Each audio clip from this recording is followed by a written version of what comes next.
Decoding Budget, co-sponsored by Petra, India's premium steel doors.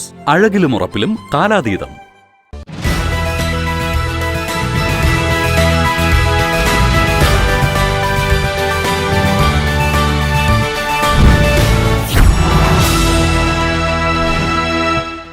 നമസ്കാരം. Decoding budget എന്ന പ്രത്യേക budget പരിപാടിയിലേക്ക് സ്വാഗതം. കേരളത്തിൻ്റെ മുഖ്യമന്ത്രി തന്നെയാണ്, ധനമന്ത്രി കൂടിയായ മുഖ്യമന്ത്രി തന്നെയാണ് UDF സർക്കാരിൻ്റെ ആദ്യത്തെ ബഡ്ജറ്റ് ഇന്ന് നിയമസഭയിൽ അവതരിപ്പിച്ചത്. വികസനത്തോടൊപ്പം ക്ഷേമത്തിനും പ്രാധാന്യം നൽകുന്ന ബഡ്ജറ്റാണ് ധനമന്ത്രി ഇന്ന് അവതരിപ്പിച്ചത്. വികസന പദ്ധതികൾക്ക് മുൻതൂക്കം നൽകുന്നതോടൊപ്പം പുതിയൊരു കേരളത്തിൻ്റെ റോഡ് മാപ്പ്, പുതിയൊരു കേരളത്തെ സംബന്ധിക്കുന്ന രൂപരേഖ ബഡ്ജറ്റിലൂടെ വരച്ച് കാണിക്കാനാണ് മുഖ്യമന്ത്രി ശ്രമിച്ചിരിക്കുന്നത്. UDF സർക്കാർ അധികാരത്തിലെത്തുന്നതിന് മുമ്പ് തെരഞ്ഞെടുപ്പ് സമയത്ത് കേരളത്തിന് നൽകിയ വാഗ്ദാനങ്ങളെല്ലാം പാലിക്കാനുള്ളൊരു ശ്രമം ബഡ്ജറ്റിലുണ്ട് എന്നുള്ളത് ശ്രദ്ധേയമാണ്. വികസനത്തിനാണ് ബഡ്ജറ്റ് പ്രധാനമായി ഊന്നൽ നൽകുന്നത്. കേരളത്തെ ഒരു പോർട്ട് സിറ്റിയായി വിഭാവനം ചെയ്ത് ആരോഗ്യ വിദ്യാഭ്യാസ മേഖലകളിലൂടെ സമഗ്രമായ ഒരു പരിഷ്കരണം ബഡ്ജറ്റിൽ ലക്ഷ്യമിടുന്നുണ്ട്.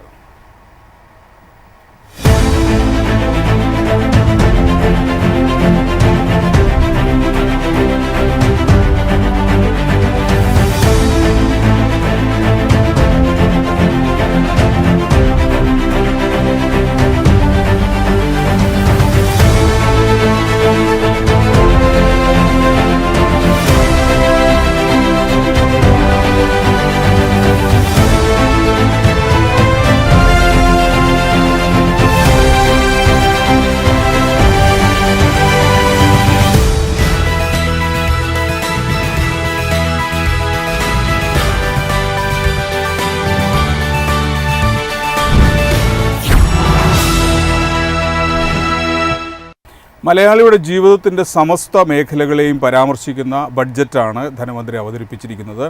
കേരളത്തിന് നൽകിയ വാഗ്ദാനങ്ങളൊക്കെ പാലിക്കുമെന്നുള്ള ഉറപ്പ് ആവർത്തിക്കുകയാണ് മുഖ്യമന്ത്രി ബഡ്ജറ്റിലൂടെ ചെയ്തിരിക്കുന്നത്.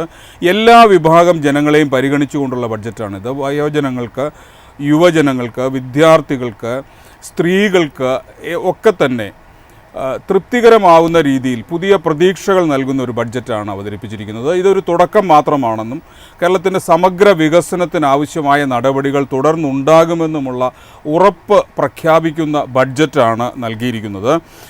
കേരളത്തിൻ്റെ സമഗ്ര വികസനത്തിനുള്ളൊരു റോഡ് മാപ്പ് എന്ന രീതിയിലാണ് ബഡ്ജറ്റിനെ കാണേണ്ടതെന്ന് മുഖ്യമന്ത്രി പറയുന്നു.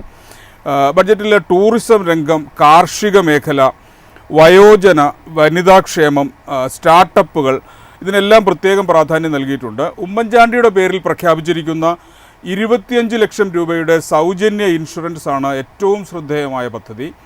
അതുപോലെ തന്നെ കാർഷിക മേഖലയും ബഡ്ജറ്റിൽ കൃത്യമായ പരാമർശം നേടിയിട്ടുണ്ട്. റബ്ബറിൻ്റെ താങ്ങുവില ഉയർത്തിയിട്ടുണ്ട്. ധനസമാഹരണത്തിന് വേണ്ടി മുൻ സർക്കാർ പൂർണ്ണമായും ആശ്രയിച്ചിരുന്ന കിഫ്ബി പൊളിച്ചെഴുതും എന്നൊരു വാഗ്ദാനമാണ് ഈ ബഡ്ജറ്റിലുള്ളത്. ധനസമാഹരണത്തിൻ്റെ പുതിയ മാർഗങ്ങൾ കൃത്യമായി പരാമർശിച്ചിട്ടില്ല എങ്കിൽ കൂടി കിഫ്ബിയുടെ രൂപരേഖ മാറ്റുന്നു, കിഫ്ബിക്ക് പകരം മറ്റ് പദ്ധതികൾ വരുന്നു എന്നുള്ളതാണ് മുഖ്യമന്ത്രി പ്രഖ്യാപിച്ചിരിക്കുന്നത്. മിഷൻ സമുദ്ര എന്നൊരു പദ്ധതിയെക്കുറിച്ച് ബഡ്ജറ്റിൽ പരാമർശമുണ്ട്. 400 കോടി രൂപയാണ് മിഷൻ സമുദ്രയ്ക്ക് വേണ്ടി വകയിരുത്തിയിരിക്കുന്നത്. കേരളത്തിൻ്റെ 600 കിലോമീറ്റർ തീരദേശം,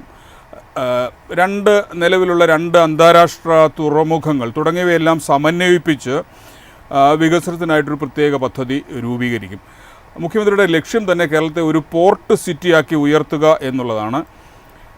മദർഷിപ്പ് നിർമ്മാണം, അറ്റകുറ്റപ്പണികൾ, കപ്പലിൻ്റെ അറ്റകുറ്റപ്പണികൾ തുടങ്ങിയവയ്ക്കായിട്ട് പ്രത്യേക കപ്പൽ നിർമ്മാണ കേന്ദ്രം വരുന്നുണ്ട്. തുറമുഖ റെയിൽ സ്ഥാപിക്കുമെന്ന മറ്റൊരു പ്രഖ്യാപനമുണ്ട്. ഇതെല്ലാം ഉൾപ്പെടെ ഒരു മാരിടൈം നയമാണ് വരുന്നത്. ഇതേക്കുറിച്ചുള്ള വിശദമായ ചർച്ചയ്ക്ക് എന്നോടൊപ്പം ശ്രുതിലാൽ, നമ്മുടെ എക്കണോമിക്സ് വിഭാഗത്തിൻ്റെ ഹെഡായ ശ്രുതിലാൽ ചേരുന്നുണ്ട്. ശ്രുതി, എന്താണ് തോന്നുന്നത്? ബഡ്ജറ്റ് ഒറ്റനോട്ടത്തിൽ എങ്ങനെ വിലയിരുത്തുന്നു? സർ, കേരളത്തിൻ്റെ ധനകാര്യ ചരിത്രം പരിശോധിക്കുകയാണെങ്കിൽ ഇന്ന് വരെ കാണാത്ത ഒരു നയ വ്യതിയാനം നമുക്ക് കാണാം. അതായത് ഒരു നിയോ ലിബറൽ നയത്തിലേക്കാണ് VD സതീശൻ സർക്കാർ കേരളത്തിലെ കൊണ്ടുപോകുന്നത്.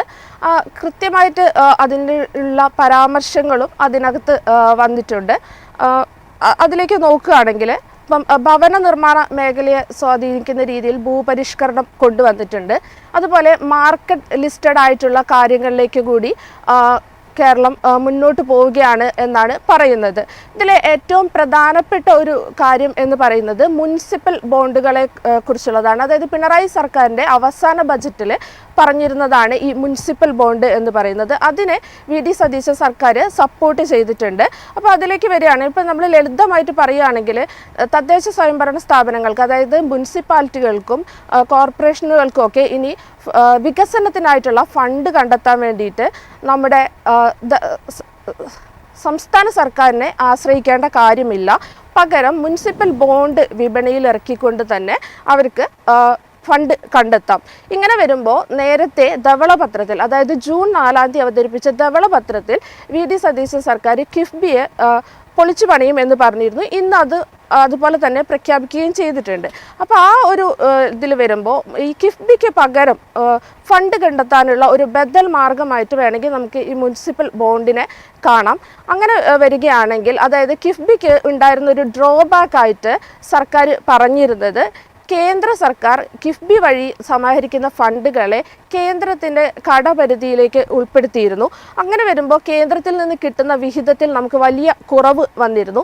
പക്ഷേ മുനിസിപ്പൽ ബോണ്ട് വഴി നമ്മൾ പണം കടമെടുക്കുമ്പോൾ അല്ലെങ്കിൽ വിപണിയിൽ നിന്ന് പണം സമാഹരിക്കുമ്പോൾ അത് കേന്ദ്രത്തിൻ്റെ കടപരിധിയിൽ വരുന്നില്ല. ആ കേന്ദ്രത്തിൻ്റെ ആ ഒരു കടും വെട്ടിന് ഒരു സൊല്യൂഷൻ എന്നുള്ള രീതിയിൽ കൂടിയാണ് ഈ മുനിസിപ്പൽ ബോണ്ടിനെ ഇപ്പോൾ വി.ഡി. സതീശൻ സർക്കാർ അവതരിപ്പിച്ചിരിക്കുന്നത് എന്ന് വേണം നമുക്ക് ഈ ആദ്യ ഘട്ടത്തിൽ മനസ്സിലാക്കാൻ വേണ്ടിയിട്ട്. ഇതിൻ്റെ ഒരു നേട്ടങ്ങളും കോട്ടങ്ങളിലേക്കും കൂടി നമ്മൾ പോവേണ്ടതുണ്ട്. ഇപ്പോൾ കിഫ്ബിൻ്റെ കാര്യത്തിൽ പറഞ്ഞതുപോലെയുള്ള പകരം, അതായത് കേന്ദ്ര സർക്കാരിൻ്റെ കടും വെട്ടിലേക്ക് ഈ മുനിസിപ്പൽ ബോണ്ട് വഴിയുള്ള ഫണ്ട് സമാഹരണം വരില്ല എന്നുള്ളത് തന്നെയാണ് അതിൻ്റെ ഒന്നാമത്തെ നേട്ടം. രണ്ടാമത്തേത് വികസന പ്രവർത്തനങ്ങളാണ്. ഇത്തരത്തിൽ മുനിസിപ്പൽ ബോണ്ട് വഴി മുനിസിപ്പാലിറ്റികൾ ഫണ്ട് ശേഖരിക്കുമ്പോൾ വലിയ 100 കോടി രൂപയുടെയൊക്കെ വലിയ ഫണ്ടുകളാണ് കിട്ടുന്നത്. അതുവഴി ഒരു മെട്രോ നഗരത്തിലേക്കുള്ള മെട്രോ നഗരങ്ങളിലെ വികസന പ്രവർത്തനങ്ങൾ പോലെയുള്ള വികസനങ്ങൾ നമ്മുടെ തിരുവനന്തപുരത്തോ കൊച്ചിയിൽ, തൃശ്ശൂർ, അങ്ങനെ എല്ലാ മുനിസിപ്പാലിറ്റികളിലേക്കും വരാൻ പോവുകയാണ് എന്ന് വേണം നമ്മൾ മനസ്സിലാക്കാൻ. ഇപ്പോൾ സാറിന് ഇതിനെക്കുറിച്ച് എന്താ പറയാനുള്ളത്? തീർച്ചയായും വികസന പ്രവർത്തനങ്ങൾക്ക് മുൻതൂക്കം നൽകിയിരിക്കുന്ന ബഡ്ജറ്റ് തന്നെയാണിത്. അതോടൊപ്പം തന്നെ കാർഷിക മേഖലയ്ക്കും വയോജന വിദ്യാഭ്യാസത്തിനും വിദ്യാഭ്യാസ മേഖലയുടെ സമഗ്ര പരിഷ്കാരങ്ങൾക്കും ബഡ്ജറ്റ് ഊന്നൽ നൽകിയിട്ടുണ്ടെന്നുള്ളത് ശ്രദ്ധേയമാണ്. യുവജനങ്ങളുടെ അഭിരുചികൾ മനസ്സിലാക്കിക്കൊണ്ട് വിഭാവനം ചെയ്തൊരു ബഡ്ജറ്റാണിത്. അത് അക്കാര്യങ്ങൾ വ്യക്തമാണ്. മുമ്പ് തന്നെ മുഖ്യമന്ത്രി യുവജനങ്ങളെ ആകർഷിക്കുന്ന പല പ്രഖ്യാപനങ്ങൾ നടത്തിയിട്ടുണ്ടായിരുന്നു, വണ്ടികളുടെ മോഡിഫിക്കേഷനൊക്കെ പോലെയുള്ള കാര്യങ്ങളിൽ. അത്തരം പ്രവർത്തനങ്ങളുമായി മുമ്പോട്ട് പോകുമെന്നും ഉന്നത വിദ്യാഭ്യാസ രംഗത്ത് മാറ്റങ്ങൾ വരുത്തുമെന്നും ഒക്കെ വ്യക്തമാക്കുന്ന തരത്തിലുള്ളൊരു ബഡ്ജറ്റാണ് ഇന്ന് അവതരിപ്പിച്ചിരിക്കുന്നത്. മറ്റൊരു ശ്രദ്ധേയമായ കാര്യം കാർഷിക മേഖലയ്ക്ക് നൽകിയിരിക്കുന്ന ഊന്നലാണ്. കാർഷിക മേഖലയിൽ ഒട്ടേറെ പദ്ധതികൾ വിഭാവനം ചെയ്യുന്നുണ്ട്. എങ്കിൽ പോലും ഏറ്റവും വേഗത്തിൽ ജനങ്ങളിലേക്ക് എത്തുന്ന, അല്ലെങ്കിൽ സാധാരണക്കാരനെ കൂടി കൺസിഡർ ചെയ്യുന്ന ഒരു പ്രഖ്യാപനം എന്ന് പറയുന്നത് റബ്ബറിൻ്റെ താങ്ങുവില വർദ്ധിപ്പിച്ചതാണ്. റബ്ബർ മേഖലയിലാകെ, റബ്ബർ കർഷകർക്കാകെ സന്തോഷം നൽകുന്ന ഒരു വാർത്തയാണിത്. കാർഷിക മേഖലയിലുള്ള മറ്റ് പ്രധാനപ്പെട്ട വികസന സജഷൻസിനെ കുറിച്ച്, നിർദ്ദേശങ്ങളെക്കുറിച്ച് സംസാരിക്കാൻ വേണ്ടിയിട്ട് വിവേക് കീർത്തി നമ്മളോടൊപ്പം ചേരുന്നുണ്ട്. വിവേക്, എന്തൊക്കെയാണ് കാർഷിക മേഖലയ്ക്ക് ബഡ്ജറ്റ് നൽകിയിരിക്കുന്ന പ്രഖ്യാപനങ്ങൾ? ജെയിംസ് പോൾ, കൃഷിക്കും അനുബന്ധ മേഖലയ്ക്കുമായി ആകെ പദ്ധതിയിലെ തുക വകയിരുത്തിയിരിക്കുന്നത് 1534.98 കോടി രൂപയാണ് കൃഷിക്കും അനുബന്ധ മേഖലയ്ക്കും കൂടെ വകയിരുത്തിയിരിക്കുന്നത്. അതിലെ ഏറ്റവും പ്രധാനപ്പെട്ട ഒരു പ്രഖ്യാപനം എന്ന് പറയുന്നത് തന്നെ റബ്ബറിൻ്റെ താങ്ങുവില വർദ്ധിപ്പിച്ചു എന്നുള്ള കാര്യമാണ്. റബ്ബറിൻ്റെ താങ്ങുവില 200 രൂപയിൽ നിന്നും 250 രൂപയാക്കി അത് വർദ്ധിപ്പിച്ചു എന്നുള്ള വാർത്ത റബ്ബർ കർഷകരെ സംബന്ധിച്ച് ഒരു ആശ്വസിക്കാൻ പറ്റുന്ന ഒരു വാർത്ത തന്നെയാണ്, ഒരു പ്രഖ്യാപനം തന്നെയാണ്. വളരെ കാലമായിട്ടുള്ള ഒരു ആവശ്യമാണ് അവരുടെ താങ്ങുവില വർദ്ധിപ്പിക്കുക എന്നുള്ളത്. എന്തായാലും സർക്കാർ ഒരു പ്രായോഗികമായി ഇപ്പോൾ ഒരു 50 രൂപയും കൂടെ വർദ്ധിപ്പിച്ചു. ഒരു നല്ല തീരുമാനമായിട്ട് തന്നെ നമുക്ക് കണക്ക് കൂട്ടാൻ. എന്തായാലും റബ്ബർ കർഷകർക്ക് കൂടുതൽ പ്രചോദനം നൽകുന്ന ഒരു കാര്യമാണ്. ഇപ്പോഴത്തെ നിലവിലത്തെ റബ്ബറിൻ്റെ വിലയിടിവ് എല്ലാം കണക്കാക്കുമ്പോൾ സർക്കാരിൻ്റെ സാമ്പത്തിക സ്ഥിതിയും കൂടെ പരിഗണിക്കുമ്പോൾ ഈ 50 രൂപ വർധനവ് ഒരു പ്രായോഗികം തന്നെയാണ്. എന്തായാലും വളരെ നല്ലൊരു തീരുമാനമായിട്ട് നമുക്ക് അതിനൊരു കയ്യടി തന്നെ കൊടുക്കാം. അതുപോലെ തന്നെ കേരളത്തിലെ ഫ്രൂട്ട് ഫാമുകൾ പ്രോത്സാഹിപ്പിക്കുന്ന നടപടികളും സ്വീകരിക്കുന്നുണ്ട്. ഈ കയറ്റുമതി ഗുണനിലവാരമുള്ള ഫലവർഗ്ഗങ്ങളും പുഷ്പവും ഉൽപ്പാദിപ്പിക്കുന്നവർക്ക് പ്രോത്സാഹനം നൽകും. കഴിഞ്ഞിടയ്ക്ക് നമുക്ക് വാർത്തകളിൽ വന്നാണ് ഈ ചൈന പോലുള്ള രാജ്യങ്ങളിലേക്ക് നമ്മുടെ മാമ്പഴങ്ങൾ ഉൾപ്പെടെയുള്ള കയറ്റുമതി ചെയ്യുന്നതിലൊക്കെ അതിനൊരു നിയന്ത്രണം ഏർപ്പെടുത്തി എന്നുള്ളത് പൂർണ്ണമായും നിരോധിച്ചിട്ടില്ല, പക്ഷേ നിയന്ത്രണങ്ങൾ ഏർപ്പെടുത്തി എന്നുള്ള തരത്തിൽ വാർത്ത വന്നു. എന്നാലും അത്തരത്തിലുള്ള ഫലവർഗ്ഗങ്ങളും പുഷ്പങ്ങളും ഉൽപ്പാദിപ്പിക്കാൻ വേണ്ടിയിട്ടുള്ള പ്രോത്സാഹനം നൽകുന്നുള്ള ബജറ്റിൽ ഉൾപ്പെടുത്തിയിട്ടുണ്ട്. കൂടാതെ തന്നെ കാർഷിക കടാശ്വാസ കമ്മീഷൻ്റെ പ്രവർത്തനം കാര്യക്ഷമമാക്കാനും കമ്മീഷൻ അവാർഡ് പ്രഖ്യാപിച്ച കർഷകരുടെ പ്രമാണങ്ങൾ തിരിച്ചു നൽകാനുള്ള നടപടികൾ ഈ ബജറ്റിൽ പ്രഖ്യാപിച്ചിരിക്കുകയാണ്. കൂടാതെ തന്നെ നെല്ലിൻ്റെ സംഭരണം കാര്യക്ഷമമാക്കുന്നതിന് സംഭരണ വില കർഷകർക്ക് കൃത്യമായി ലഭിക്കുന്നതിന് നടപടി സ്വീകരിക്കും. പലപ്പോഴും ഒരു പരാതി ഉയർന്നു വന്നാണ് പലപ്പോഴും നെല്ലിൻ്റെ സംഭരണം വൈകുകയും കർഷകർക്ക് കൃത്യമായി തുക ലഭിക്കുകയില്ല. അതായത് സംഭരണം നടത്തി 6 മാസങ്ങൾക്ക് ശേഷമൊക്കെ ആണെങ്കിൽ ശേഷമായിരിക്കും ഈ തുക അവരുടെ അക്കൗണ്ടുകളിലേക്ക് എത്തുക. അതുകൊണ്ട് നേരിട്ട് ഇപ്പോൾ തുക എത്തുന്നതും അതിന് കൃത്യമായ ഒരു നടപടി സ്വീകരിക്കുമെന്നും ബജറ്റിൽ വി ഡി സതീശൻ സർക്കാർ പറയുന്നുണ്ട്. അതുപോലെ തന്നെ നാളികേരത്തിന് സർക്കാർ തലത്തിൽ പുതിയ സംഭരണ കേന്ദ്രങ്ങൾ ആരംഭിക്കുമെന്ന് ബജറ്റിൽ പറയുന്നുണ്ട്. എന്നാൽ കേരളത്തിലെ കാർഷിക മേഖലയിൽ വനിതകളുടെ ശക്തമായ സാന്നിധ്യം ഉറപ്പുവരുത്തുന്നതിന് വനിതകളുടെ നേതൃത്വത്തിലുള്ള കാർഷിക സംരംഭങ്ങളും കാർഷിക കൂട്ടായ്മകളും പ്രോത്സാഹിപ്പിക്കുന്നതിനുമായി കൃഷി സഖി വനിതാ കർഷക വികസന പരിപാടി എന്ന പദ്ധതിയും കൂടി സർക്കാർ നടപ്പിലാക്കുകയാണ്.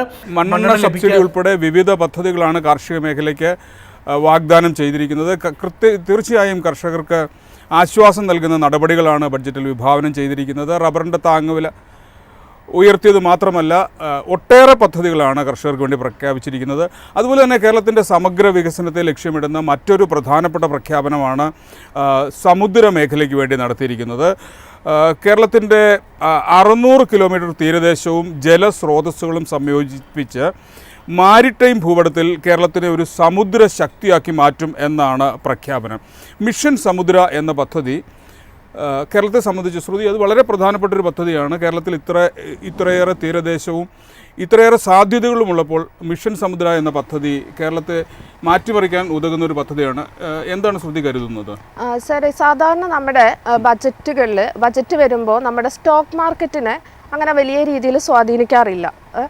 പക്ഷേ പ്രത്യേകിച്ച് സംസ്ഥാന ബജറ്റുകൾ വരുമ്പോൾ, കേന്ദ്ര ബജറ്റ് വരുമ്പോഴാണ് നമ്മുടെ സ്റ്റോക്ക് മാർക്കറ്റിനെ സ്വാധീനിക്കാറ്. പക്ഷേ ഇപ്പോൾ ഈ മിഷൻ സമുദ്ര പദ്ധതി ഒക്കെ വരുമ്പോൾ അതിനോടനുബന്ധിച്ച് തന്നെ പോർട്ടുകളുടെ വികസനം അങ്ങനെയുള്ള കുറേ പദ്ധതികൾ പ്രഖ്യാപിച്ചിട്ടുണ്ട്. സ്വാഭാവികമായിട്ടും നമ്മുടെ കൊച്ചിൻ ഷിപ്പ്യാർഡ്, അതുപോലെ മസഗോൺ-ഡോക്ക്, അത്തരത്തിലുള്ള നാഷണൽ ലെവലിലുള്ള കമ്പനികൾ അല്ലെങ്കിൽ സ്റ്റോക്ക് മാർക്കറ്റിലുള്ള ഒരു റിഫ്ലക്ഷൻ കൂടി ഇത്തവണത്തെ ബജറ്റിൻ്റെ ഭാഗമായിട്ട് നമുക്ക് എന്താ പറയുക വരാൻ പോകുന്നുണ്ട് എന്ന് തന്നെ നമ്മൾ മനസ്സിലാക്കണം.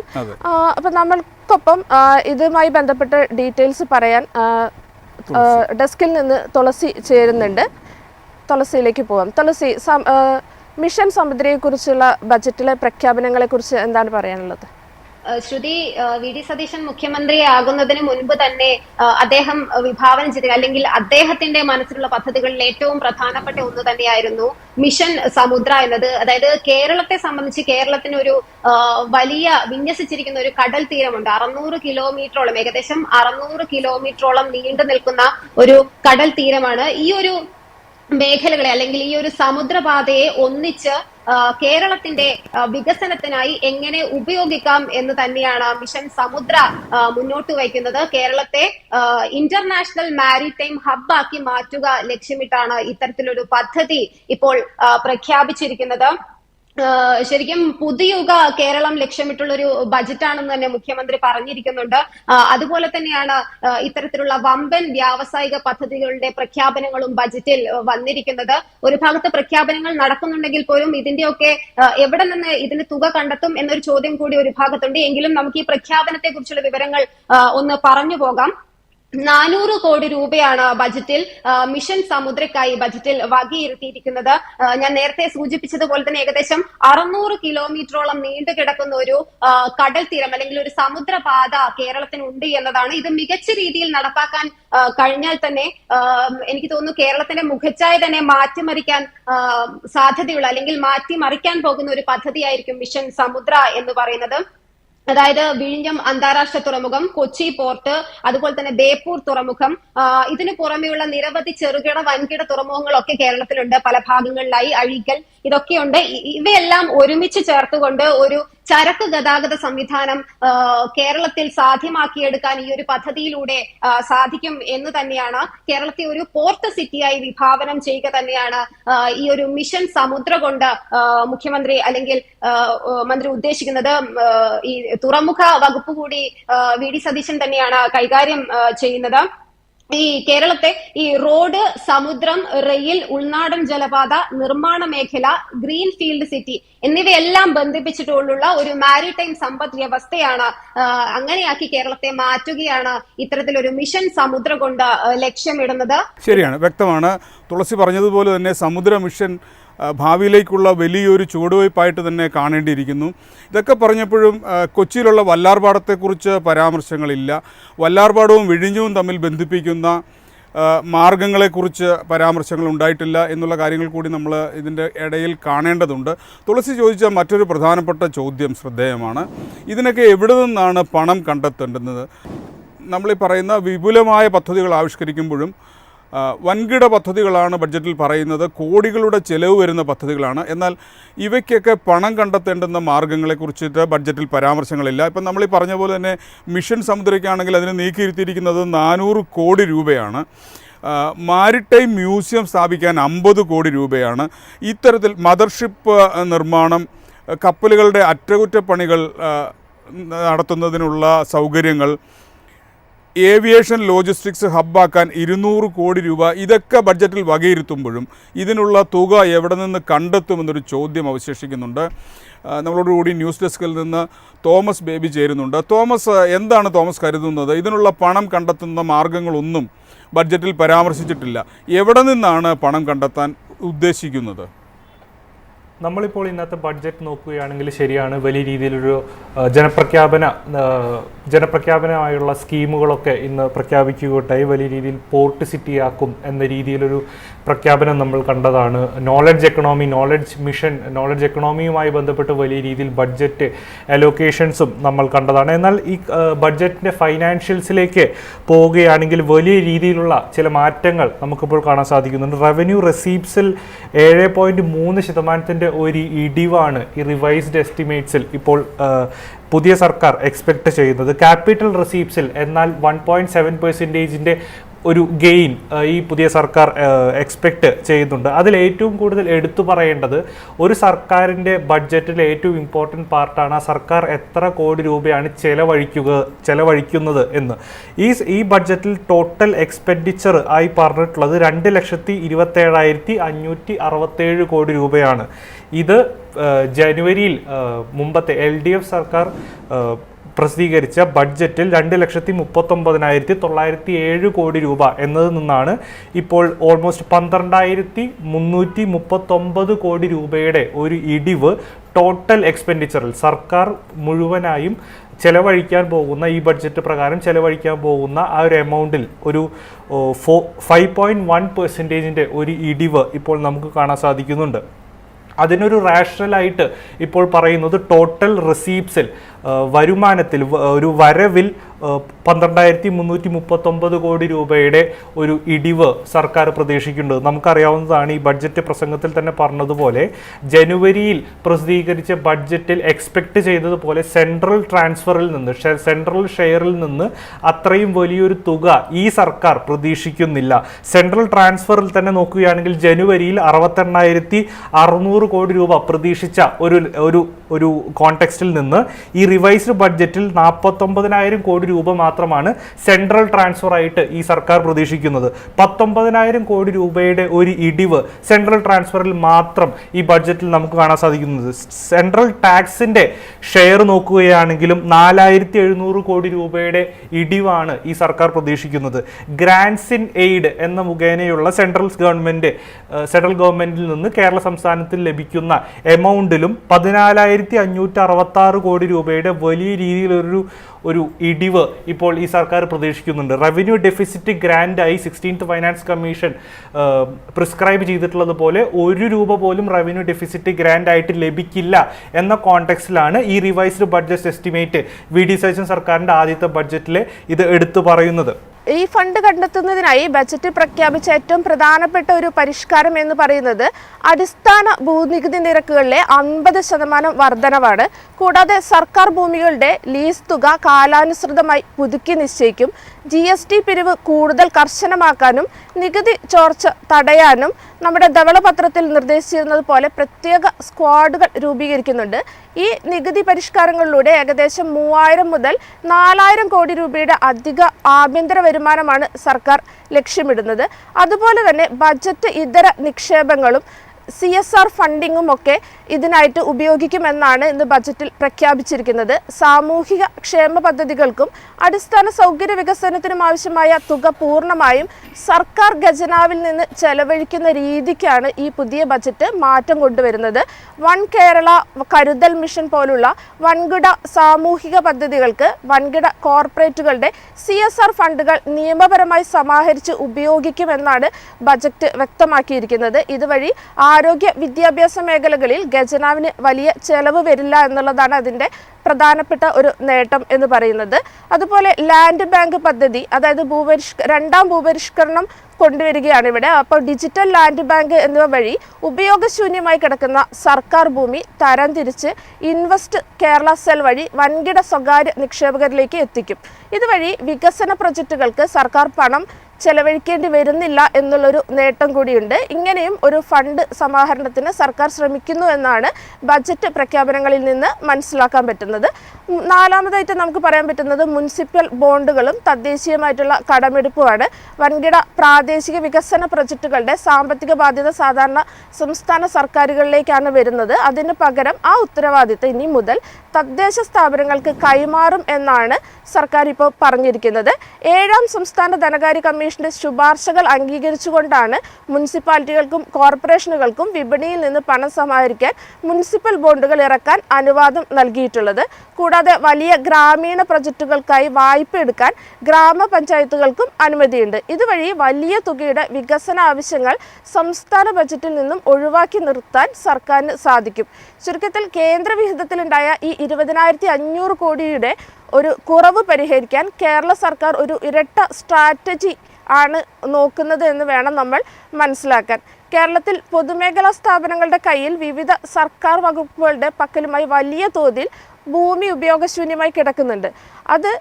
അതിന് ഡെഡ് ക്യാപിറ്റൽ എന്നാണ് നമ്മൾ സാധാരണ പറയാറുള്ളത്. ഈ ഭൂമിയൊക്കെ കണ്ടെത്തി ലാൻഡ് ബാങ്കിലേക്ക് മാറ്റും. അങ്ങനെ മാറ്റുന്നതോടുകൂടി ഈ ഭൂമിയെ ഒരു ഉൽപാദനക്ഷമമാക്കുക എന്നതാണ് സർക്കാർ ഉദ്ദേശിക്കുന്നത്. ഇത് ഖജനാവിന് ബാധ്യത വരുത്താതെ പുതിയ നിക്ഷേപങ്ങളും തൊഴിലവസരങ്ങളും സൃഷ്ടിക്കാൻ സഹായിക്കുകയും ചെയ്യും. കേരളത്തിൽ വ്യവസായം തുടങ്ങാൻ ആഗ്രഹിക്കുന്ന കമ്പനികളൊക്കെ നേരിടുന്ന ഒരു വലിയ പ്രശ്നം എന്ന് പറയുന്നത് ഭൂമി ഏറ്റെടുക്കലുമായി ബന്ധപ്പെട്ട നിയമക്കുരുക്കുകളും ഉയർന്ന വിലയുമാണ്. 1963 പഴയ ഭൂപരിഷ്കരണ നിയമങ്ങൾ വ്യവസായങ്ങൾക്ക് വലിയ തോതിൽ ഭൂമി കൈവശം വയ്ക്കാൻ അനുവാദം നൽകിയിരുന്നില്ല. ലേബർ ഭൂനിയമങ്ങളിൽ കാലാനുസൃതമായി മാറ്റം വരുത്താനാണ് ഇപ്പോൾ നിർദ്ദേശിച്ചിരിക്കുന്നത്. ഇതുവഴി single window investment Kerala cell കൂടി കൊണ്ടുവരികയാണ് സർക്കാർ ഈ ബജറ്റിലൂടെ ഉദ്ദേശിക്കുന്നത്. ഇത് ആഗോളതലത്തിൽ കേരളത്തിൻ്റെ ക്രെഡിറ്റ് റേറ്റിംഗും ഈസ് ഓഫ് ഡൂയിങ് ബിസിനസ് റാങ്കിങ്ങും ഉയർത്താൻ സഹായിക്കും. പക്ഷേ ഇത്തരത്തിൽ ഈ നിയമം നടപ്പാക്കുമ്പോൾ, അതായത് രണ്ടാം ഭൂപരിഷ്കരണ നിയമം നടപ്പാക്കുമ്പോൾ കേരളം നേരിടുന്ന ചില വെല്ലുവിളികൾ കൂടി നമ്മൾ മനസ്സിലാക്കണം. കേരളം വലിയ ജനസാന്ദ്രതയുള്ള പാരിസ്ഥിതികമായി സെൻസിറ്റിവിറ്റി ആയിട്ടുള്ള ഒരു സംസ്ഥാനമാണ്. ആ ഒരു സംസ്ഥാനത്ത് വ്യവസായങ്ങൾക്കായി ഭൂമി മാറ്റി നൽകുമ്പോൾ വലിയ രീതിയിൽ ജനകീയ പ്രതിഷേധങ്ങൾ ഉണ്ടാകാൻ സാധ്യതയുണ്ട്. അതുപോലെ തന്നെ VD സതീശൻ സർക്കാർ മുന്നോട്ട് വയ്ക്കുന്നത് പരമ്പരാഗതമായി നമ്മളൊരു കൺസ്യൂമർ സ്റ്റേറ്റ് ആയിരുന്നു. അതിൽ നിന്ന് പ്രൊഡക്ഷൻ ആൻഡ് ഇൻവെസ്റ്റ്മെൻറ്റ് ഹബ്ബ് എന്നൊരു ലക്ഷ്യത്തിലേക്ക് മാറാനുള്ള ശ്രമം കൂടിയാണ്. ഇപ്പോൾ ലാൻഡ് ബാങ്കും ഭൂപരിഷ്കരണവും കൃത്യമായി നടപ്പാക്കി കഴിഞ്ഞാൽ വരും വർഷങ്ങളിൽ കേരളത്തിലെ GDP നിരക്കുകളിലും റവന്യൂ വരുമാനത്തിലുമൊക്കെ വലിയ മുന്നേറ്റം ഉണ്ടാകുമെന്നാണ് സർക്കാർ പ്രതീക്ഷിക്കുന്നത്. അത് ശരിയുമാണ്. പക്ഷേ ഈ നമ്മൾ സാധാരണക്കാരനിലേക്ക് എത്തുമ്പോൾ ഇതൊരു വികസന പ്രവർത്തനമാണ്. പക്ഷേ ഈ ബജറ്റിൻ്റെ ആഫ്റ്റർ എഫക്റ്റ് സാധാരണക്കാരിലേക്കാണ് വരുന്നത്. വസ്തു വാങ്ങലും വീട് നിർമ്മാണവും ചെലവേറിയതാകും. ബജറ്റിൽ അടിസ്ഥാന ഭൂനികുതി നിരക്കുകളിൽ 50% വർധന വരുത്തിയിരിക്കുന്നത്. ഇത് സാധാരണക്കാരെ നേരിട്ട് ബാധിക്കുക തന്നെ ചെയ്യും. പ്രത്യേകിച്ച് പുതിയതായി സ്ഥലം വാങ്ങുന്നതിനും വീട് വെക്കുന്നതിനും പോക്കുവരവ് ചെയ്യുന്നതിനും അടക്കമുള്ള ചെലവുകളാണ് ഇതോടെ വർദ്ധിക്കാൻ പോകുന്നത്. കേരളത്തിൽ ഭൂനികുതി ഈടാക്കുന്നത് വില്ലേജ് പരിധി അനുസരിച്ചും ഭൂമിയുടെ വിസ്തീർണം കണക്കാക്കിയുമാണ്. ഗ്രാമപഞ്ചായത്ത് പരിധിയിൽ 5 സെന്റ് ഭൂമിയുള്ള ഒരു സാധാരണക്കാരന് നികുതി ബാധ്യത 1 എന്ന് പറയാം. അതായത് 1 എന്ന് പറഞ്ഞാൽ 2.47 സെൻറ്റാണ്. അതായത് ഏകദേശം 10 രൂപയായിരുന്നു ഇതിന് ഇതുവരെ നൽകിയിരുന്ന ഒരു ടാക്സ് എന്ന് പറയുന്നത്. അങ്ങനെയാണെങ്കിൽ 5 സെൻറ്റിന് അദ്ദേഹം വർഷം തോറും നൽകേണ്ടത് 20 രൂപയായിരുന്നു. ഈ അടിസ്ഥാന ഭൂനികുതി ഇനി 30 രൂപയായി മാറും. അപ്പോൾ ഇതൊരു വർഷത്തിൽ ഒരിക്കൽ മാത്രം നടക്കുന്ന കാര്യമായതുകൊണ്ട് വലിയൊരു ഭൂനികുതിയായിട്ട് നമ്മൾക്ക് സാധാരണക്കാരന് അത് ബുദ്ധിമുട്ടുണ്ടാക്കില്ല. പക്ഷേ ഇത് ഈ ഒരു രണ്ടാം ഭൂനികുതി പരിഷ്കരണത്തിൻ്റെ ആഫ്റ്റർ എഫക്റ്റ് അല്ലെങ്കിൽ തിരിച്ചടി കാത്തിരിക്കുന്നത് പുതുതായി സ്ഥലം വാങ്ങി വീട് വെക്കുന്നവരെയാണ്. 5 സെന്റ് സ്ഥലം വാങ്ങി വീട് വെക്കുന്ന ആൾക്ക് വലിയ രീതിയിൽ അത് സ്വന്തം പേരിലേക്ക് മാറ്റാൻ, അതായത് പോക്കുവരവ് നടത്തണം, വീട് വെക്കാനുള്ള അനുമതിക്കും അടിസ്ഥാന ഭൂനികുതി ഒടുക്കിയ രസീത് നിർബന്ധമാണ്. പോക്കുവരവ് ചെലവുകൾ, നികുതിയുടെ നിരക്കുകൾ വർദ്ധിക്കുന്നതിനൊപ്പം അതും കൂടും. വില്ലേജ് ഓഫീസുകളിൽ ഈടാക്കുന്ന അപേക്ഷാ ഫീസുകളിലുമൊക്കെ ഈ മാറ്റം വരും. അതുപോലെ തന്നെ സാധാരണയായി അടിസ്ഥാന ഭൂനികുതി വർദ്ധിപ്പിക്കുന്നതിനൊപ്പം തന്നെ സർക്കാർ ഭൂമിയുടെ ന്യായവിലയും പുതുക്കി നിശ്ചയിക്കും. ന്യായവില കൂടിയാൽ ആധാര രജിസ്റ്റർ ചെയ്യാനുള്ള മുദ്രപത്ര വിലയും രജിസ്ട്രേഷൻ ഫീസും വൻതോതിൽ വർദ്ധിക്കും. ഇതൊക്കെയാണ് സാധാരണക്കാരനെ രണ്ടാം ഭൂനികുതി പരിഷ്കരണം ഈ രീതിയിലൊക്കെയാണ് ബാധിക്കാൻ പോകുന്നത്. വിദ്യാഭ്യാസ മേഖലയെ സംബന്ധിച്ച് ഒട്ടേറെ പദ്ധതികളാണ് ബഡ്ജറ്റിൽ വാഗ്ദാനം ചെയ്തിരിക്കുന്നത്. നോളജ് ബേസ്ഡ് ഇൻഡസ്ട്രി ഗവൺമെൻറ്റിൻ്റെ പദ്ധതികൾ ഉൾപ്പെടുത്തിയിട്ടുണ്ട്. അതിനുവേണ്ടി തുക വകയിരുത്തിയിട്ടുണ്ട്. ആ തരത്തിലുള്ള വികസനത്തിൽ ആധുനിക സാങ്കേതിക വിദ്യയും ഉന്നത വിദ്യാഭ്യാസ മേഖലയിലെ മാറ്റങ്ങളും ബഡ്ജറ്റ് വിഭാവനം ചെയ്യുന്നുണ്ട്. ശ്രുതി, അതേക്കുറിച്ച് എന്താണ് പറയുന്നത്? വിദ്യാഭ്യാസ മേഖലയിൽ നോളജ് സിറ്റി പോലുള്ള വലിയ പദ്ധതികൾ കൊണ്ടുവരുന്നതിൻ്റെ ഒപ്പം തന്നെ ഇപ്പം നമ്മുടെ കേരളത്തിലെ യുവാക്കൾ നേരിടുന്ന ഒരു വലിയ പ്രശ്നമാണ് അവർക്ക് തൊഴിൽ തേടി വിദേശ രാജ്യങ്ങളിലേക്ക് പോകേണ്ടി വരുന്നു എന്നുള്ളത്. അതിൻ്റെ ഒരു സൊല്യൂഷൻ എന്നുള്ള രീതിയിൽ അല്ലെങ്കിൽ ഒരു തുടക്കം എന്നുള്ള രീതിയിലാണ് എന്ന് തോന്നുന്നു ഇത്തവണ അദ്ദേഹം ബജറ്റിൽ VD സതീശൻ സർക്കാർ പറഞ്ഞിരിക്കുന്നത് വിദേശ സർവകലാശാലകളെ കൂടി ഉൾപ്പെടുത്തിക്കൊണ്ടുള്ള ഒരു വിദ്യാഭ്യാസ പദ്ധതികളിലേക്ക്, അതായത് ഉന്നത വിദ്യാഭ്യാസ പദ്ധതികളിലേക്ക് നമ്മൾ കടക്കാൻ പോവുകയാണ് എന്നുള്ളതാണ്. ഇതിൻ്റെ ഡീറ്റെയിൽസുമായിട്ട് നമ്മൾക്കൊപ്പം ഡെസ്കിൽ നിന്ന് വിവേക് ചേരുന്നുണ്ട്. വിവേക്, ശ്രുതി, VD സതീശ സർക്കാരിൻ്റെ ബജറ്റിൽ പറയുന്നു പുതിയുഗ കേരളം ലക്ഷ്യമിട്ടുകൊണ്ടാണ് താൻ ബജറ്റ് അവതരിപ്പിക്കുന്നതാണ്. അതുകൊണ്ട് തന്നെ വികസനത്തിനും വിദ്യാഭ്യാസത്തിനും പ്രാധാന്യം നൽകിയ ഒരു ബജറ്റാണ് അദ്ദേഹം അവതരിപ്പിച്ചത് തന്നെ നമുക്ക് ശ്രദ്ധേയമാണ്. എന്നാൽ അതിലെ പൊതുവിദ്യാഭ്യാസ മേഖലയ്ക്ക് വേണ്ടിയിട്ട് 1477.57 കോടി രൂപയാണ് വകയിരുത്തിയിരിക്കുന്നത്. ഇതിലെ സ്കൂൾ വിദ്യാഭ്യാസത്തിൻ്റെ ഗുണനിലവാരവും അക്കാദമിക് നിലവാരവും കൂടുതൽ മെച്ചപ്പെടുത്തുന്നതിന് വേണ്ടിയിട്ട് 32.28 കോടി രൂപയും സ്കൂൾ വിദ്യാഭ്യാസ മേഖലയിൽ വകയിരുത്തിയിട്ടുണ്ട്. അതോടൊപ്പം തന്നെ കായിക വിനോദങ്ങളിൽ കുട്ടികളുടെ പങ്കാളിത്തം വളരെ അനിവാര്യമാണ്. അത് സ്കൂൾ പാഠ്യപദ്ധതിയുടെ ഭാഗമാക്കി മാറ്റുകയും പുരോഗമനപരമായും സുസ്ഥിരപരമായ അടിസ്ഥാന സൗകര്യങ്ങളുടെ ശാരീരിക ക്ഷമത വർദ്ധിപ്പിക്കുന്നതിനൊക്കെ ഭാവിയിലെ കായിക പ്രതിഭകളെ വാർത്തെടുക്കുന്നതിന് വേണ്ടി പദ്ധതിയിൽ തുക വകയിരുത്തിയിട്ടുണ്ട്. അത് ഏകദേശം 8.8 കോടിയോളം രൂപയാണ് ഈ ബജറ്റിൽ വകയിരുത്തിയിരിക്കുന്നത്. കൂടാതെ തന്നെ പെൺകുട്ടികളെ ശാക്തീകരിക്കുന്നതിനുള്ള പദ്ധതിയും ഇതിൽ വകയിരുത്തിയിട്ടുണ്ട്. ശുചിത്വ സംരംഭം പദ്ധതിയുടെ പ്രാഥമിക ലക്ഷ്യം തന്നെ അതിനു വേണ്ടിയിട്ട് ഈ ആർത്തവ ശുചിത്വം പ്രോത്സാഹിപ്പിക്കുകയും ഉറപ്പാക്കുകയും ചെയ്യുന്നതാണ്. അത് എല്ലാ പെൺകുട്ടികൾക്കും സാനിറ്ററി നാപ്കിനുകളുടെ ലഭ്യത വരുത്തുക, സാനിറ്ററി നാപ്കിനുകളുടെ സുരക്ഷിതവും പരിസ്ഥിതി സൗഹൃദവുമായ സംസ്കരണത്തിനുള്ള സൗകര്യം ഒരുക്കുക, സ്കൂൾ ടോയ്ലറ്റുകൾ വൃത്തിയും ശുചിത്വമുള്ളതും സൂക്ഷിക്കുക, ഒരു പെൺകുട്ടി സൗഹൃദ ക്യാമ്പസ് നിർമ്മിക്കുക, അവബോധം സൃഷ്ടിക്കുക, ശില്പശാല, സംസ്ഥാന ജില്ലാതല നിരീക്ഷണം എന്നിവയും ഈ പദ്ധതിയുടെ ലക്ഷ്യമിടുന്നുണ്ട്. എന്നാൽ ഇത്തരത്തിൽ പെൺകുട്ടികൾക്ക് ഉൾപ്പെടെ ഈ വിദ്യാഭ്യാസ മേഖലയിൽ ബജറ്റിൽ വലിയ പ്രാധാന്യം നൽകിയിട്ടുണ്ട്. അതോടൊപ്പം തന്നെ വിദ്യാർത്ഥികളിലെ ശാസ്ത്രബോധം വളർത്തുന്നതിനും ഒരു ആഗോള വിജ്ഞാന ഹബ്ബായി മാറ്റുന്നതിനും Jawaharlal Nehru centre for scientific ടെമ്പറും കൂടി ബജറ്റിൽ അവലോകനം ചെയ്തിരിക്കുകയാണ്. ഈ പദ്ധതിക്കായിട്ട് 25 കോടി രൂപയാണ് സർക്കാർ വകയിരുത്തിയിരിക്കുന്നത്. കൂടാതെ തന്നെ ഉന്നത വിദ്യാഭ്യാസ രംഗം, നമ്മളിപ്പോൾ കുറച്ചു മുമ്പ് എന്ന് പറഞ്ഞതുപോലെ തന്നെ യുവാക്കളൊക്കെ വിദേശത്തേക്ക് പോകുക എന്നുള്ള വ്യാപകമായ ഒരു പരാതി ഉയർന്നു വരുന്നുണ്ട്. എന്നാൽ കേരളത്തിൻ്റെ ഉന്നത വിദ്യാഭ്യാസ രംഗത്ത് സമഗ്രമായ ഒരു മാറ്റം ലക്ഷ്യം വെച്ചുകൊണ്ട് വിദ്യാഭ്യാസത്തെ തൊഴിൽ സാധ്യതകൾ ഉറപ്പാക്കുന്ന സംവിധാനമായി മാറ്റുന്നതിനും ഗവേഷണത്തിനും പുതുമയുള്ള ആശയങ്ങൾക്കും പ്രാധാന്യം നൽകുന്ന ഒരു വിദ്യാഭ്യാസ അന്തരീക്ഷം രൂപപ്പെടുത്താൻ വേണ്ടി ബജറ്റിൽ ഒരു പദ്ധതി പ്രഖ്യാപിച്ചിരിക്കുകയാണ്. മാറുന്ന തൊഴിൽ സാധ്യതകൾ മനസ്സിലാക്കി പാഠ്യപദ്ധതിയും നൈപുണ്യ വികസന പരിപാടികളും പരിഷ്കരിക്കുമെന്നാണ് ബജറ്റിൽ പറയുന്നത്. അതിനുവേണ്ടിയിട്ട് നിർമ്മിത ബുദ്ധി, ബയോടെക്നോളജി ഉൾപ്പെടെയുള്ള അത്യാധുനിക സംവിധാനങ്ങൾ അതിനുവേണ്ടി ഉപയോഗപ്പെടുത്തും. കൂടാതെ തന്നെ വിദേശ വിദ്യാർത്ഥികൾക്ക് കേരളത്തിൽ വന്ന് പഠിക്കാൻ വേണ്ടിയിട്ടുള്ള അവസരം ഒരുക്കും. അതിനുവേണ്ടി സെമസ്റ്റർ ഇൻ കേരള എന്ന് പറഞ്ഞ് പദ്ധതി. ശരി, വിവേകാണ് വിശദാംശങ്ങൾ നൽകിയത്. ശ്രുതി, ബഡ്ജറ്റ് പൊതുവിൽ വിലയിരുത്തുമ്പോൾ വികസനോന്മുഖമായ ബഡ്ജറ്റ് എന്ന് വേണേൽ പറയാം. അതോടൊപ്പം തന്നെ ക്ഷേമ പദ്ധതികൾക്ക് മുൻതൂക്കം നൽകിയിട്ടുണ്ട്. നമ്മളീ പറഞ്ഞതുപോലെ ഗവൺമെൻറ് സെക്ടറിനെയൊക്കെ ഉപേക്ഷിച്ചു എന്ന് പറയാൻ പറ്റില്ല, ഗവൺമെൻറ് സെക്ടറിനും പരിഗണന നൽകിയിട്ടുണ്ട്. എങ്കിലും ശ്രുതിക്ക് എന്ത് തോന്നുന്നു, ഇതൊരു വികസനോന്മുഖ ബഡ്ജറ്റ് എന്ന് പറയാൻ പറ്റുമോ ഇതിനെ? സാർ, ഇതുവരെ നമ്മൾ കണ്ടിരുന്നത് ക്ഷേമ പദ്ധതികൾക്ക് മുൻഗണന നൽകിക്കൊണ്ടിരുന്ന ബജറ്റുകളായിരുന്നു. പക്ഷെ ഇവിടെ ക്ഷേമ പദ്ധതികൾക്കൊപ്പം തന്നെ മാർക്കറ്റ് അധിഷ്ഠിതമായ അല്ലെങ്കിൽ ബിസിനസ്സുകാരെയൊക്കെ കൊണ്ടുവരുന്ന സ്വകാര്യ നിക്ഷേപങ്ങൾ കൂടുതലായി എത്തിക്കുന്ന തരത്തിൽ ഒരു ദീർഘകാല പദ്ധതിയിലേക്ക് കൂടി വി ഡി സതീശൻ സർക്കാർ പോകുന്നുണ്ട് എന്നാണ് മനസ്സിലാക്കാൻ പറ്റുന്നത്.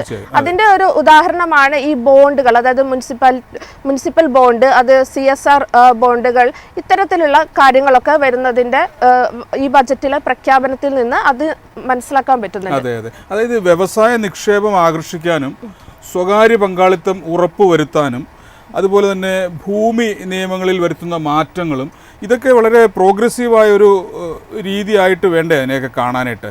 കാരണം ഇനി മറ്റൊരു മാർഗമില്ല ധനസമാഹരണത്തിന് എന്നുള്ളൊരു തിരിച്ചറിവ് ഇതിനകത്ത് കാണുന്നില്ലേ? അതെ, അങ്ങനെ പറയുകയാണെങ്കിൽ നമുക്കിപ്പോൾ ഒരു ഉദാഹരണത്തിന് മുനിസിപ്പൽ ബോണ്ട് തന്നെ എടുക്കാം. മുനിസിപ്പൽ ബോണ്ട് എടുക്കുമ്പോൾ ഇപ്പം നമ്മുടെ കൊച്ചി കോർപ്പറേഷൻ 100 കോടിയുടെ ബോണ്ടിന് വേണ്ടിയിട്ട് തയ്യാറായിട്ടിരിക്കുന്നുണ്ട്. അപ്പം ഇതിനൊരു പദ്ധതി സർക്കാർ പ്രഖ്യാപിച്ചു. ആ പ്രഖ്യാപനത്തിൻ്റെ ഇനി കുറേ വെല്ലുവിളികളുണ്ട്. അതായത് ഇപ്പം 100 കോടിയുടെ മുനിസിപ്പൽ ബോണ്ടുമായിട്ട് കൊച്ചി കോർപ്പറേഷൻ പോകുമ്പോൾ അവർക്ക് ക്രെഡിറ്റിൽ, അതായത് 3 വർഷം ലാഭവിഹിതം കാണിക്കണം. 3 വർഷം തുടർച്ചയായ 3 വർഷം കോർപ്പറേഷൻ ലാഭത്തിലാണെന്ന് കാണിക്കാൻ പറ്റണം. അപ്പോൾ ഇത്തരം ഒരു ഇതിലേക്ക് വരുമ്പോൾ എനിക്ക് തോന്നുന്നു നമ്മുടെ തിരുവനന്തപുരമോ കൊച്ചിയോ അല്ലെങ്കിൽ തൃശ്ശൂർ, കോഴിക്കോട് ഇത്രയും നഗര കേന്ദ്രീകൃതമായതുകൊണ്ട് അവർക്ക് ചിലപ്പോൾ ഇത്തരത്തിലൊരു ലാഭമൊക്കെ കാണിക്കാൻ പറ്റും. പക്ഷെ നമ്മളുടെ കേരളം എന്ന് പറയുന്നത് മലയോര ജില്ലകൾ കൂടി ഉൾപ്പെടുന്നതാണ്. അപ്പൊ അവിടേക്ക് എത്തുമ്പോൾ ഇത്തരത്തിലുള്ള ഒരു ഫണ്ട് സമാഹരണമൊക്കെ എത്രത്തോളം പ്രായോഗികമാണ് എന്നുള്ളത്. അതുപോലെ തന്നെ ഇത്തരത്തിൽ ബോണ്ടുകൾ വിപണിയിൽ നിന്ന് നമ്മൾ പണം സമാഹരിക്കുമ്പോൾ പലിശ സഹിതം നമ്മൾ തിരിച്ചു കൊടുക്കണം. അങ്ങനെ ആ ഒരു പലിശ സഹിതം കൊടുക്കണമെങ്കിൽ നമുക്ക് നികുതി വരുമാനം കൂടണം.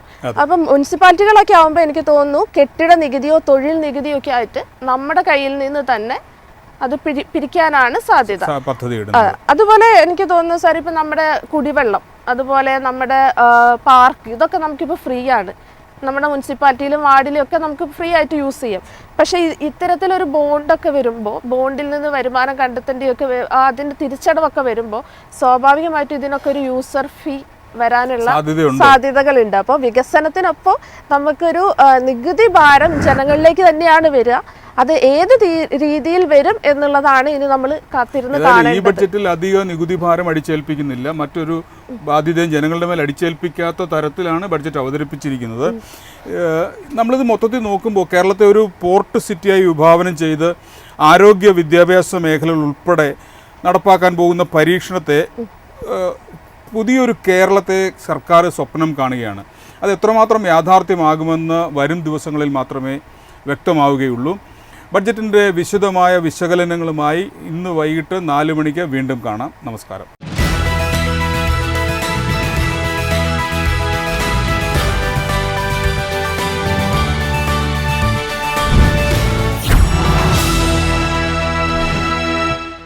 Decoding Budget, co-sponsored by Petra, India's premium steel doors. അഴകിലും ഉറപ്പിലും കാലാതീതം.